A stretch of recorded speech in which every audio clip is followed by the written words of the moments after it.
हमारा रोग धरैले बा तोहरा दुनु किसी न भोग हमारा रोग धरैले बा।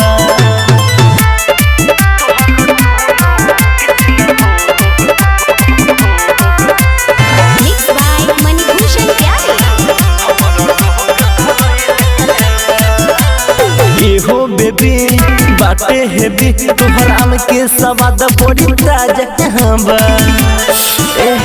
सुनो प्यारी चोभा मारी खाए दो यही में मजा बा।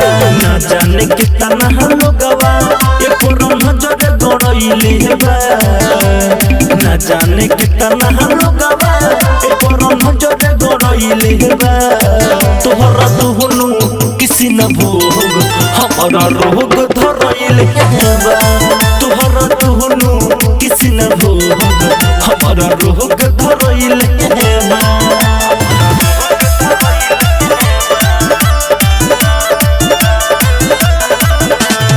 म्यूजिक बाय विकेश भोजपुरिया। चिखले बानी जब से टिकले बानी ये गोडी तोहर नाम हो। चंदन नटराज कहता लेवे हरदम नाम हो। मनी भूषण प्यारे देखो टहनी रैले बा। दीपक दीवाना खूबे दब दब के बढ़ैले बा। तोहरा दुनु किसी न भोग हमारा रोग धरैले बा।